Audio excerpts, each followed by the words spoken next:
ஓம் சாந்தி sister. குஷியா இருக்கிறீங்களா? ஓம் சாந்தி brother. குஷியா இருக்கிறோம். ஸோ திருவண்ணாமலை நாகராஜ் சாது அவர்கள் ஒரு விஷயம் சொன்னாரு.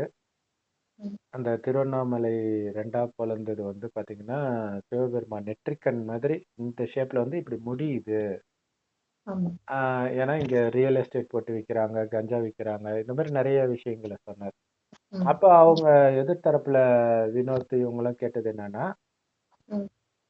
அது தப்பு பண்றவங்க தானே சாகணும், எதுக்கு இங்க இருக்கிறவங்க சாகுறாங்க அப்படின்னு கேட்டாங்க. ஆனால் நம்ம அதை பற்றி பேசணும், பட் பெருசா ஒரு அந்த விஷயத்த மட்டும் அப்படியே பேசிட்டு விட்டுட்டோம். ஆனா இன்னைக்கு கடவுள் உங்ககிட்ட டச் பண்ண அந்த விஷயத்தை இன்னைக்கு பார்க்க போறோம். ஏன்னா அது நீங்களே அதை சொல்லுங்க, ஸ்டார்ட் பண்ணுங்க. இப்போ கடவுள் சிவபெருமான் நமக்கு பிரம்மா மூலமா நமக்கு ஞான பாடம் எடுத்துட்டு இருக்கிறாரு. பிரம்மா குமாரிஸ்க்கு எடுத்துட்டு இருக்கிறாரு. கடவுள் 88 வருஷம் ஆயிடுச்சு. கடைசி 100 வருஷத்துல உங்களுக்கு எல்லாம் சொல்லுவேன்னு சொன்னார். கல்கி அவதாரம்ங்கிறது இதுதான். கடைசி 100 வருஷம் கடைசியில வரும்போது இது கலியுகத்துல இறுதியில நான் வர்றேன். இறுதியில உங்களுக்கு நீங்க ஆத்மான்னு புரிஞ்சுக்கிட்டு ஆத்மாவின் தந்தையான பரமாத்மாவான சிவபெருமானை நினைக்கும் போது மட்டும்தான் உங்க ஆத்மா தூய்மை அடையும். தூய்மை அடைந்தாதான் முக்தி அடைய முடியும். அதுக்கு மேல சம்பூர்ண நிலைமை அடைஞ்சா, அதாவது குணங்கள் எல்லாமே சம்பூர்ணமா ஆயிடுச்சுன்னா, தேவதை லெவலுக்கு நீங்க குணங்களை உயர்த்திக்கிட்டீங்கன்னா சத்தியுகத்துல அடுத்தது சொர்க்கம் உருவாக போகுது. சத்தியுகத்துல நீங்க பிறக்கலாம். அப்படி இல்ல, நீங்க ஆத்மான்னு புரிஞ்சுக்கிட்டு பரமாத்மாவை நினைக்க நினைக்க எந்த அளவுக்கு தூய்மை ஆகிறீங்களோ, ஆத்மா தூய்மையான மட்டும்தான் முக்தி தாமத்துக்கு போக முடியும், முக்தி அடைய முடியும். அதுதானே சன்னியாசிகளோட லட்சியமே அதுதான், முக்தி அடையணும். முக்தி தாமன்றது இந்த இடம். இங்க இருந்துதான் ஆத்மா பூமிக்கு வரும்போது பூமி சொர்க்கமா இருக்குது. காரணம் எல்லாரும் ஆத்மான்ற உணர்வுல இருப்பாங்க. ஆத்மானா உயிர், அது பூர்வத்தில் நட்சத்திரம் மாதிரி ஜொலிக்கினால இங்க பட்டு வைக்கிற பழக்கம் இருக்கு. ஸோ அதனால அவங்களுக்குள்ள காமக்கோபம் பற்று பேரச அகங்காரம் இருக்காது. 2500 வருஷம் கழிச்சு காமக்கோபம் பற்று பேரச அகங்காரம் வருது. காரணம் ஆத்மான்றதை மறந்து உடம்புன்னு நினைச்சிடுறாங்க. ஸோ இப்ப இந்த ரகசியத்தை சொல்லி மறுபடியும் ஆத்மான்னு உணர்றதுக்கு இப்போ நமக்கு சக்தி இல்லை. அதனால பரமாத்மா சிவனை நினைவு செய்யுங்க. அவரு செம்பொன் நிறமான ஒளி உலகத்துல நட்சத்திரம் மாதிரி இருக்கிறார். அதோடைய நினைவு தான் லிங்க ரூபம் வைக்கிறாங்க. ஸோ செவ்வானத்துல நட்சத்திரம் மாதிரி அவரை நினைவு பண்ணிக்கிட்டே இருக்கணும் அப்படின்னு சொல்றதுக்காகவே கடவுள் கடைசி 100 வருஷம் ஒரு வயோதிகர் உடல் வர்றாரு. அவருக்கு பிரம்மன் பேர் வைக்கிறார். ஸோ அதுதான் இப்ப சிஸ்டர் சொல்லிட்டு இருக்கிறாங்க. சொல்லுங்க. என்றுமே ஆத்மாவாதான், சதா சிவமா தான் இருக்கிறாரு. அவரோட ஆத்மா பேரே சிவம் தான். நமக்கு உடம்போட பேர் தான் வச்சிருக்கோம். அதுக்கு அன்பு, அமைதி, சுகம், தூய்மை, ஞானம், சக்தி, ஆனந்தம், இது சச்சிதானந்த ஸ்வரூபம் சொல்றோம் இல்லையா? அவ்வளவு குணங்கள்லயே நிறைஞ்சிருக்கிறவர் அவரு மட்டும்தான். இப்ப நம்ம அவ்வளவு குணங்களும் இழந்து ஒரு அந்த 16 கலைகள் சம்பூர்ண நிலைமையில இருந்து இறங்கி ஒரு பிறைக்கோட நிலைமையில தான் நம்ம ஆத்மாவோட லெவல் இருக்கு. அந்த அளவுதான் சார்ஜ் இருக்கு. இப்ப அவர் நினைக்கதான் ஃபுல் சார்ஜ் ஏத்திக்கிட்டாதான் நம்ம சத்தியத்துக்கு அடுத்தது போக முடியும். அல்லது ஆத்மா தூய்மை அடைஞ்சாதான் முக்திக்காக போக முடியும். பாவ கர்மால இருந்து முக்தின்றது இங்க மீண்டும் முக்தினா விடுதலை. ஹிந்தி வார்த்தை இது, விடுதலை. உடம்புல இருந்து மட்டும் இல்ல, இந்த கலியுக துக்க உலகத்துல இருந்து விடுதலை அடைஞ்சு கடவுள் கிட்ட போறது முக்தி. அங்கிருந்து மீண்டும் பூமிக்கு சொர்க்கமா இருக்கும்போது வர்றது ஜீவன் முக்தி. ஏன்னா உடம்புல வந்தாலும் உடலில் விடுபட்ட நிலையில இருக்கும். அதாவது உடல்ன்ற உணர்வு இருக்காது, ஆத்ம உணர்வுலயே இருப்பாங்க. அந்த ஆத்ம உணர்வு மறுபடியும் கொண்டு வரணும் அப்படின்னு சொல்றாரு. அது பிரம்மா மூலமா சொல்லிட்டு இருந்தாரு. பிரம்மா இத்தனை காலமும் அவரு எல்லாருக்கும் ஒரு தூண்டுதல் கொடுத்து இந்த மாதிரி வரணும்னு பாடம் எல்லாம் எடுத்து பிரம்மா மூலமா தான் அந்த ஞான பாடம் எல்லாம் நம்ம கேட்டோம். அவரு இப்ப அவ்வியக்த நிலைமையில இருக்கிறாரு. அவரு இப்ப அவ்வியக்த நிலை அப்படிங்கிறது என்னன்னா, இப்ப இது சாக்கார உடல் அல்லது வெக்தம், அதாவது உடம்புக்கு எலும்பு தோல்னாலான இந்த உடம்புல இருக்குது. ஜென்ரலா இந்த உடலை விட்டு ஆத்மா போச்சுன்னா ஒண்ணு இன்னொரு ஜென்மம் எடுத்துடும், தாயின் கர்ப்பத்துக்கு போயிடும், இல்ல பேயாலையும். ஏன்னா இந்த கணக்கு, முன் ஜென்ம கணக்கு அது ஒண்ணு, இன்னொன்னு பாவ புண்ணியம் இதெல்லாம் சேர்ந்து நமக்கு பற்று இருக்கிறது, நிறைவேறாத ஆசை, மொத்தத்துல இந்த உலகத்தின் நினைவிலேயே தான் எல்லாருமே இருக்கிறாங்க. அதனால மேல போக முடியாது, இங்கேதான் பிறப்போம். ஆனா அவ்வியக்தம் அப்படிங்கிறது என்னன்னா, இங்க அதாவது மேல பரந்தாமத்துக்கு போக முடியாது, ஏன்னா இன்னும் திறக்கல அந்த இடத்த. அது வரைக்கும் தற்காலிகமாக இறைவன் இருக்கிற இடத்துக்கும் இந்த பூமிக்கும் இடையில ஒரு உலகம் இருக்கும், ஒளி உலகம், சூக்ஷ்ம லோகம்னு. அங்க நாம போயிடுவோம். எப்ப இந்த உலகத்தின் உள்ள எதன் மீதும் பற்று இல்ல, எல்லா கணக்கையும் முடிச்சாச்சு அப்படின்னா மேல போவோம். அப்படி முதல்ல மேல போறவர் யாருன்னா, சிவன் யார் உடம்புல வராரோ அந்த வயோதிக தாத்தா தான் முதல்ல மேல போறார். அவருக்கு பேர் தான் பிரம்மான்றார். அவர் மேல சொல்லுங்க சிஸ்டர். அவர் மேல இப்ப சூக்ஷ்ம உடல் எடுத்து இருக்கிறாரு. அந்த சூக்ஷ்ம உடல்ல இருந்துட்டு அடுத்த ஸ்டேஜுக்கு போணும். அவர் சங்கரர் பார்ட் எடுக்க போறாரு. சங்கரர் கண்ண திறந்தாதான் உலகம் அழியும்னு சொல்றாங்க இல்லையா? நெற்றிக் கண்ண திறக்கும்போது உலகம் அழியும். கரெக்ட் இப்ப அவர் கரெக்ட். சங்கரர் பார்ட் ஸ்டேஜ் அந்த ஸ்டேஜுக்கு போயிட்டாருன்னா அதுக்கு இங்க முன்னாடி உலகம் ஒரு விஷயம் என்னன்னா, சிவன்னா யாரு சங்கர்னா யாருன்னு தெரிஞ்சுக்கோங்க. சிவலிங்கம் வழிபடுறோம் இல்லையா, அதுதான் உண்மையிலே சிவன். இதோடைய நினைவு பெருசா லிங்கம் வைக்கிறாங்க. அவர் யார் உடம்புல வராரோ அவருடைய வாய் தான், பிரம்மாவுடைய வாயைத்தான் சிவலிங்கத்துடைய கீழ்ப்பகுதி, கோமுகி பசுவின் வாயின்னு சொல்லுவோம். ஆனா கழுத்துல பாம்பு போட்டு உட்கார்ந்துட்டு இருக்கார் சிவன் கிடையாது. சிவனுடைய வெறித்தனமான பக்தர்னு சொல்லலாம். அவரை தான் சங்கர்னு சொல்றது. அது வேற யாரும் இல்ல, இதே பிரம்மாவே இப்ப மேல போன பிறகு முழுக்க முழுக்க இறைவன் நினைவிலே இருந்து உலகத்துல உள்ள எல்லா ஆத்மாவும் தூய்மையாக்கணும்ன்ற ஒரே எண்ணத்துல இருப்பார்.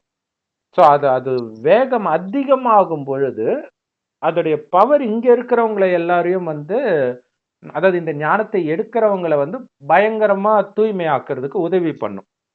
எடுக்காதவர்கள் பாத்தீங்கன்னா அவங்க வழக்கம் போல பாவம் இதெல்லாம் பண்ணிட்டு இருப்பாங்க. அதே நேரத்துல அணுகுண்டெல்லாம் தயாரிச்சு நான் போட்டுருவேன்னு பயமுறுத்துறவங்க எல்லாம் போடாம இருக்கிறது காரணம் என்னன்னா, இந்த பிரம்மா குமாரிகள், அதாவது இந்த ஞானத்தை எடுப்பவர்கள் இன்னும் அந்த அளவுக்கு ஸ்ட்ராங் ஆகிட்டாங்கன்னா போட்டுருவாங்க. சோ இதுக்கான அத்தனை தூண்டுதலும் அந்த சங்கர் பார்ட்ல பிரம்மா பண்ணுவார். சோ அததான் சிஸ்டர் சொல்றாங்க சங்கர் பார்ட்னு. சொல்லுங்க சிஸ்டர். இப்ப சம்பூர்ண நிலையம் ஆத்மாக்கள் தான் அடுத்த சிருஷ்டியை உண்டு பண்ண போறாங்க. சத்தியுகத்துல போய் உண்டு பண்ணணும். இவங்க எல்லாம் ரெடியானா சங்கரர் மூன்றாவது கண்ணை திறக்கிற மாதிரி தான். மூன்றாவது கண்ணை திறக்கும் போதுதான் உலக அழிவு ஸ்டார்ட் ஆகும். அடுத்த சிருஷ்டிக்கு ரெடியானவங்க எல்லாம் அடுத்த சத்தியுகத்துல சிருஷ்டி ஆரம்பமாகும். அதுக்கு எல்லாம் இப்ப தயாரா ஆகிட்டு இருக்குது உலகமே. அதனாலதான் இந்த கடல் எல்லாம் ஓவரா மழை பெய்யுறது, ஆர்டிக் பகுதியெல்லாம் கலியுகம் அழிந்து மீண்டும் சத்தியுக சொர்க்கமாகும். அதுக்காக நடக்கிறதுதான் உலக அழிவு. சோ உலக அழிவு மற்றவர்களுக்கு துக்கமான விஷயமா இருந்தாலும் பக்காவா நீங்க மறுபடியும் ஆத்மான்ற உணர்வுக்கே வந்துட்டீங்கன்னா உங்களுக்கு துக்கமான விஷயம் கிடையாது. ஏன்னா ஆத்மா இப்ப போய் சொர்க்கத்தில் புத்தம் புது உடல், தேவதை உடலை எடுக்க போகுது. சந்தோஷமா வாழ ஆரம்பிக்க போறோம். நம்ம பாரத நாட்டுலதான் அந்த மாதிரி சந்தோஷமான நிகழ்வு நடக்கும். அங்கதான் சிருஷ்டி ஆரம்பம் ரொம்ப சந்தோஷமா இருக்கும். 2500 வருஷம் சுகமே சுகம்தான், தங்க மாட மாளிகை. அதுக்காக தான் இப்ப எல்லாமே தயாரி ஆயிட்டு இருக்குது. இப்ப இது கூட ஒரு அறிகுறி தான். இந்த திருவண்ணாமலையில மண் சரிஞ்சு அந்த கண் மாதிரி ஒரு ஷேப்ல இந்த நாகராஜ சுவாமிகள் கூட சொன்னார் இல்லையா, அதுவுமே ஒரு வகையில கரெக்ட் தான். சங்கரர் கண்ணு திறக்கும் போது இந்த உலக அழிவு ஸ்டார்ட் ஆகும்போது இதெல்லாம் ஒரு அறிகுறியா நமக்கு காட்டுறாரு. அறிகுறியா எடுத்துக்கலாம். ஏன் அப்படின்னா இதுல ஒரு முக்கியமான விஷயம் என்னன்னா, நாகராஜ் எவ்வளவோ பேசி இருக்கிறார். அதெல்லாம் ஒண்ணும் பெரிய வைரல் ஆகல. இதுவுமே பெரிய வைரல் கிடையாது. ஆனா எப்ப வைரல் ஆச்சுன்னா இவரை எதிர்த்து வினோத் பேசினார் பாத்தீங்களா, அப்பதான் இது எல்லாருமே பார்க்க ஆரம்பிச்சாங்க. அது வரைக்கும் அவருக்கு பெருசா யாரும் பார்க்கல. அது அப்படியே குறைஞ்சிருச்சு, ஃபுல்லாவே குறைஞ்சிருச்சு. இவரு எதிர்த்து இவர் இப்படி சொல்றாரு அப்படின்னும் பொழுது அதை இன்னும் போய் பார்க்க ஆரம்பிச்சாங்க. அது ஒரு விவாத பொருளாச்சு. மொத்தத்துல மக்கள் எல்லாருடைய மனதிலும் அது நெற்றிக்கண் திறந்துட்டாரு அண்ணாமலையார் அப்படின்னு தோண ஆரம்பிச்சிச்சு. இதுல இன்னொரு விஷயம் என்னன்னா, நீங்களே சொல்லுங்க சிஸ்டர். அந்த அண்ணாமலை, நம்ம அண்ணான்னு சொல்றது பிரம்மாவை தான் அண்ணான்னு சொல்லுவோம். பெரிய அண்ணா எல்லாரும். ஏன்னா மூத்த மகன் ஈஸ்வரருக்கு மூத்த மகன் அவர். அவர் முதல்ல அவர் உடம்புல தானே வராரு, அதனால அவர் தான் முதல் குழந்தை.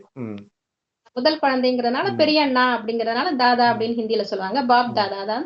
பாபாவும் அப்பாவும் அண்ணாவும் இணைந்துதான் நமக்கு ஞான பாடத்தை சொல்லிட்டு இருக்காங்க. ஒரே உடம்புல அந்த தாதா அண்ணாவோட உடம்புல இறங்கிதான் அப்பா கடவுள் எல்லா ஞானத்தையும் சொல்லிட்டு இருக்காரு. இப்ப அண்ணாமலை அப்படிங்கிறது பிரம்ம பாபாவை தான் குறிக்குது, பிரம்மா அப்பாவை தான் குறிக்குது. அவருதான் நெற்றி கண்ணை திறக்க போறாரு.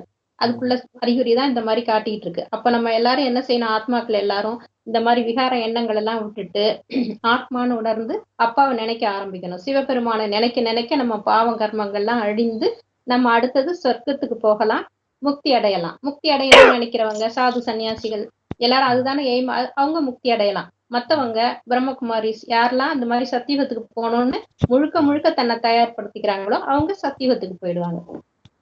காமம் கோபம் பற்று பேர சாங்கர்னா என்னன்னே சொர்க்கத்துல தெரியாது. அந்த நிலையை இறைவனை நினைத்து நினைத்து உங்களால அடைய முடியும். ஸோ அதனால இப்ப வினோத் அவர்கள் கூட இந்த ஜோசியக்காரங்க எவனுங்களுமே ஒரு நல்ல வார்த்தையை பேச தெரியாதாடா, ஆவுனா அழியுது அழியுதுன்னு பயமுறுத்திக்கிட்டே இருக்கிறீங்க மக்களை அப்படின்றார். அப்புறம் அவரே சொல்றாரு, ஆமா பிறந்தா அழியதான் செய்யணும், அவரே அடுத்த செகண்டாவும் பேசுறாரு.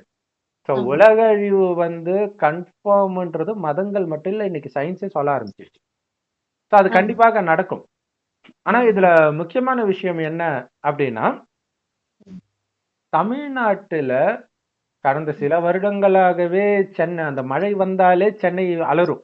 அதுல இந்த 2 வருடமாக பயங்கரம். அதுல சென்னையோட நிக்காம சென்னையை முடிச்சிட்டு மற்ற இடத்துக்கு போச்சு. அப்புறம் அதை விட்டுட்டு வேற இடம், சென்னையும் வரல, அந்த இடமும் வரல, வேற இடம். இப்ப என்ன ஆகுது, ஒட்டுமொத்த தமிழ்நாடும் பூந்து அடிக்குது, புயல் மழை எல்லாமே விட்ட இடம் எல்லாமே பிடிக்கிற மாதிரி இருக்கு. பிடிக்குது. ஸோ தமிழ்நாடு அந்த கடல் ஓரமா இருக்கிறது எல்லாருக்கும் தெரிஞ்ச விஷயம்தான்.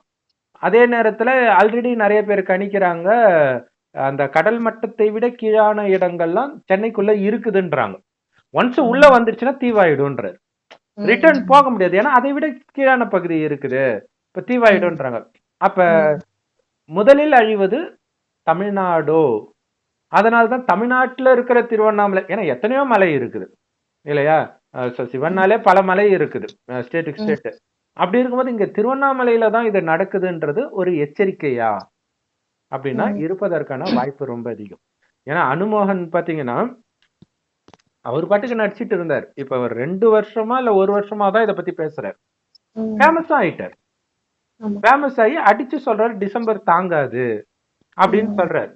ஸோ சித்தர்கள் சொல்றாங்க, அது அவர் ஏதோ ஒரு கணக்குல சொன்னாலும் அதே மாதிரியே நடக்கிறதையும் பாக்குறோம். இந்த மாதிரி சொல்றவங்களும் பெருசா ஃபேமஸ் ஆகுறது கிடையாது, ஏன்னா எல்லாம் ஜோசிக்காரங்க எல்லாரும் தான் சொல்லுவாங்க. ஆனா இவரு சொல்றது திடீர்னு ஃபேமஸ் ஆகுது. ஒரு நடிப்பு தொழிலை விட்டுட்டு ஃபுல் டைம் இத பத்தி பேசுறாரு. 40 வருஷத்துக்கு முன்னாடி படிச்சது இப்ப அவருக்கு திடீர்னு அந்த சொல்லணும்னு சித்தர் சொல்லு டைம் ஆயிடுச்சு சொல்லி என்ன சொல்ல வைக்கிறாரு அப்படின்னு சொல்றாங்க. சோ இப்ப அவர்கிட்ட கேட்கும்போது இதுக்கு தப்பிக்க என்ன வழின்னும் போது இயற்கை கிட்ட யாரும் எதுவும் பண்ண முடியாதுன்றாங்க. ஆனா இதை அப்படியே கட் பண்ணிட்டு பகவத்கீதைக்கு வந்தீங்கன்னா இந்த விஷயம் தான், இந்த மரண பயத்தினாலதானே தப்பிக்கிறதுக்கு வழி கேட்கறாங்க. அதுக்கு தான் அங்க சொல்லப்பட்ட விஷயம், ஆத்மா அழியாது, நினைக்க முடியாது, வெட்ட முடியாது, எரிக்க முடியாது. அப்படின்னு என்ன அர்த்தம், அதை கண்டு பயப்பட தேவையில்லை. மற்றவர்கள் அழிவதை நோக்கி இல்ல, நமக்கு சொல்றது நம்ம ஆத்மாவை குறித்து. அது எப்ப சாத்தியம், ஆத்மான்ற உணர்வுல இருக்கும்போது, உடல்ன்ற உணர்வுல தான் அந்த பயம் வருமே. வெறும் ஒளிப்புள்ளியா இருக்கும்போது நீங்க டிவியில ஏதாவது உலக அழிவு பார்த்தா உங்களுக்கு எப்படி இருக்குமோ அப்படிதான் ஃபீல் ஆகும், எதிரியே அழிவு நடந்தாலும்ன்ற. ஸோ அந்த நிலையை இப்ப அடைஞ்சிட்டீங்கன்னா அந்த பயத்துல இருந்தும் நீங்க காப்பாற்றப்படுவீங்கன்னு சொல்றதுக்கு தான் கடவுள் வந்திருக்கிறார் கடைசி 100 வருடம். ஸோ நம்ம பண்ண வேண்டியதெல்லாம், நான் அழியக்கூடிய உடம்புல ஆத்மா, பூர்வமத்தில் நட்சத்திரமா இருக்கு, அதுதான் கண் வழியா பாக்குது, வாய் வழியா பேசுது, எல்லாத்தையும் பண்றது ஆத்மா தான்.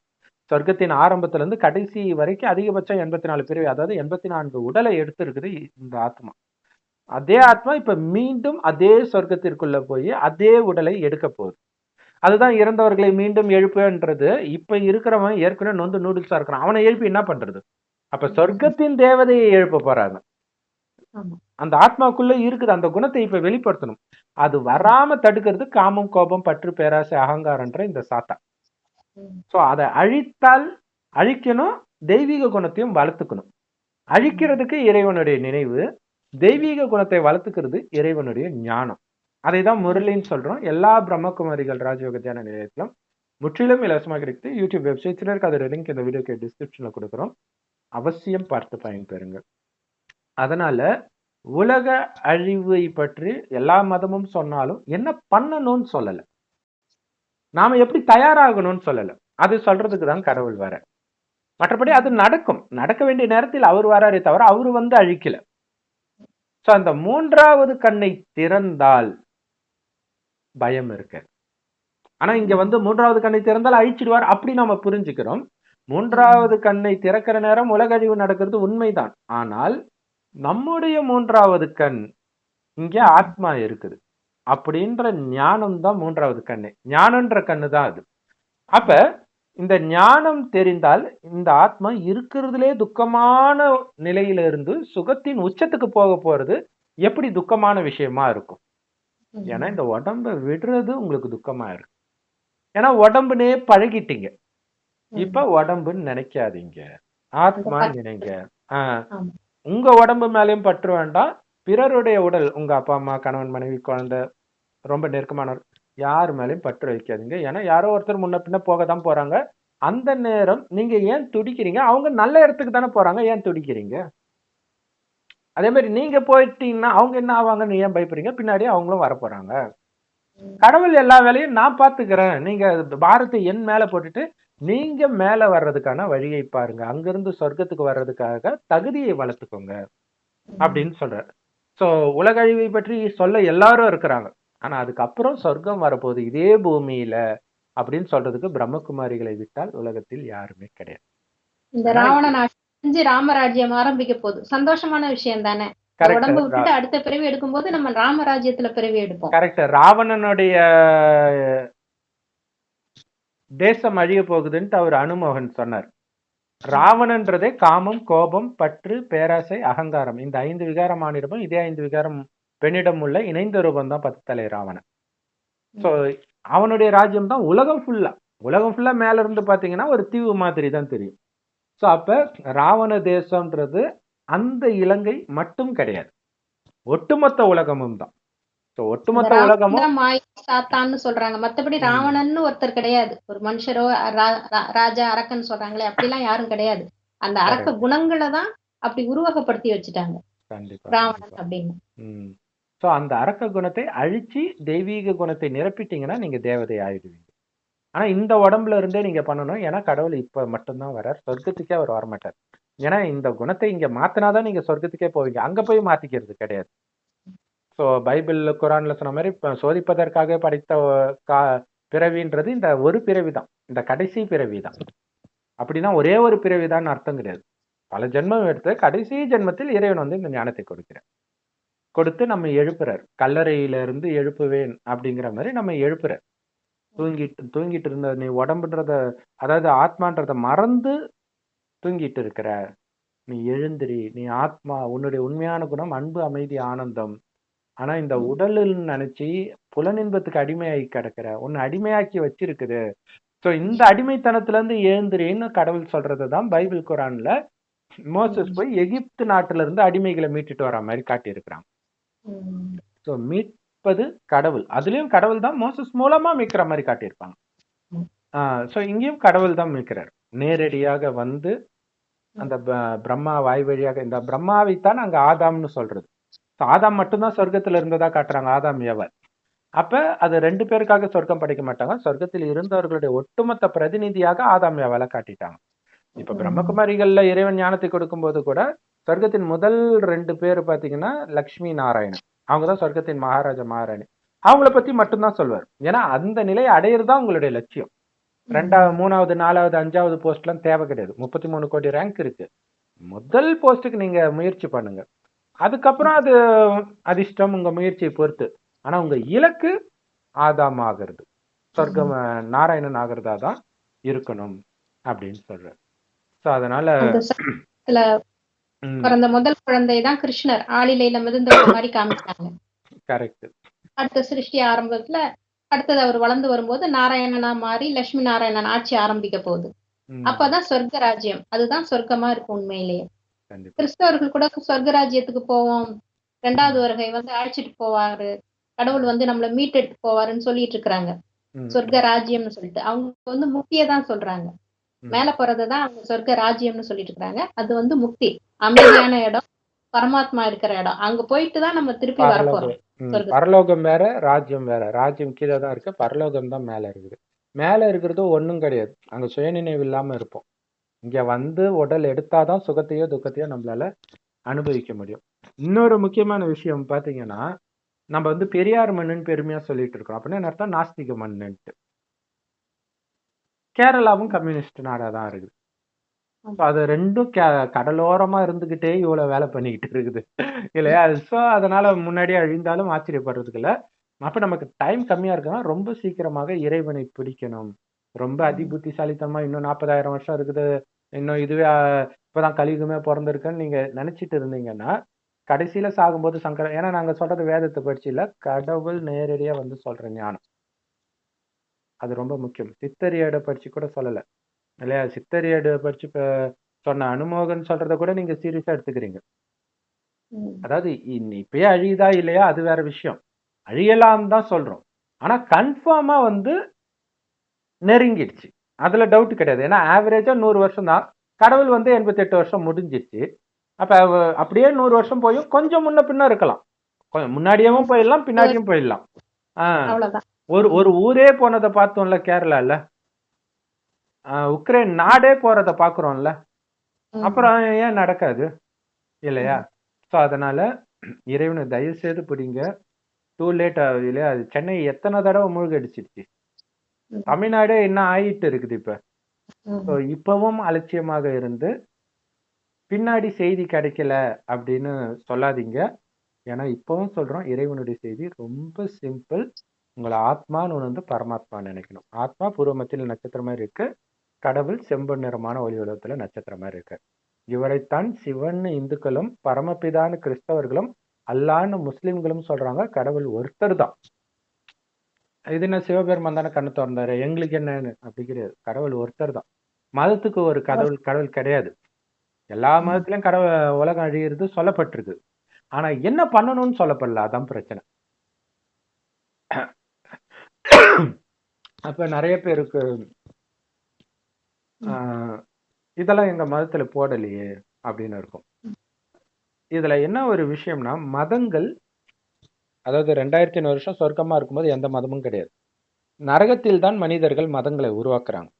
அது நரகத்திற்காக. அது நரகத்துல ஓரளவுக்கு நல்லா இருக்கலாம். பிற்காலத்துல அந்த மதத்தினாலே நீங்க அடிச்சுக்குவீங்க. அழிவெல்லாம் அதை தான் நடந்துட்டு இருக்குது. இப்ப நரகம் முடிஞ்சு சொர்க்கம் போக போறோம். கடவுளை பிடிச்சாதான் சொர்க்கத்துக்கு போக முடியும், மதங்களை பிடிச்சா கிடையாது. ஏன்னா அது நரகத்துக்காக உருவாக்கப்பட்ட இடத்த விட்டாதான் நீங்க சொர்க்கத்துக்கே வர முடியும். அதனாலதான் கீதையில இருக்கும், தேகத்தின் அனைத்து தர்மங்களையும் விடுங்க. இங்க தர்மம்ன்றது மதத்தை குறிக்கும். தேகத்துக்காக உருவாக்கப்பட்ட மதம். நான் முஸ்லீம் குடும்பத்துல பிறந்தா நான் முஸ்லீம், இந்து குடும்பத்துல பிறந்தா முஸ்லீம், ஹிந்து. அந்த உடம்புல இருக்கிற வரைக்கும் தான். அடுத்து எந்த குடும்பத்துக்கு போறோம்னா அது மாதிரி. அதுதான் உடலின் தர்மம் சொல்றது. ஆத்மாவின் தர்மம் எப்பவுமே அமைதி. ஆத்மாவின் அப்பா எப்பவுமே கடவுள். அவர் தான் இறுதியில காப்பாத்துறதுக்கு வரார். ஓம் சாந்தி. தேங்க்ஸ் ஃபார் வாட்சிங். ஸோ அலட்சியமா எடுத்துக்காதீங்க. நண்பர்கள், உறவினர்கள் எல்லாருக்கும் அவசியம் ஷேர் பண்ணுங்க. ஏன்னா நாளைக்கு இது எனக்கு தெரியல அப்படின்னு உங்க சொந்தக்காரங்களோ உங்க நட்பு வட்டாரத்திலயோ சொன்னா அதுக்கு பொறுப்பு நீங்க தான். ஓம் சாந்தி. தேங்க்ஸ் ஃபார் வாட்சிங். தேங்க்யூ.